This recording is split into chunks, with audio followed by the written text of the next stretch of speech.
ડીસા નગરપાલિકા દ્વારા વેરા વસૂલાત માટે કડક કાર્યવાહી હાથ ધરાઈ।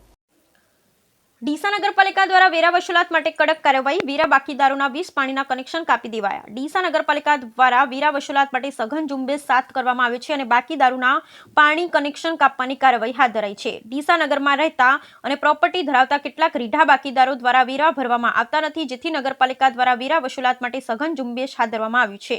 નગરપાલિકા દ્વારા ટીમો બનાવી 20 થી વધુ વેરા બાકીદારોના પાણી કનેક્શન આપી દેવામાં આવ્યા છે અને ડીસા નગરપાલિકા દ્વારા અલગ અલગ વોર્ડ વાઇઝ રિકવરી માટે ટીમો બનાવી વેરા વસૂલાત માટેની કડક કાર્યવાહી હાથ ધરી છે, જેમાં સૌપ્રથમ બાકીદારોના પાણી કનેક્શન કાપી નાખવા, ત્યારબાદ રીટા બાકીદારોને મિલકતદારો સામે જપ્તીની નોટિસ ઇસ્યુ કરવાની અને જો સમયસર વેરા નહીં ભરો તો પ્રોપર્ટીની જપ્તી કરવાની અને સીલ કરવાની કાર્યવાહી પણ હાથ ધરવામાં આવશે। આ બાબતે નગરપાલિકાના અધિકારી મનોજભાઈ પટેલે જણાવ્યું હતું કે વેરા બાકીદારોના પ્રથમ પાણી કનેક્શન કાપવામાં આવશે, બાદમાં મિલકત સીલ કરી જપ્તની કાર્યવાહી કરવામાં આવશે, બાદમાં ન્યૂઝપેપરમાં જાહેર નોટિસ આપી હરાજી કરવામાં આવશે।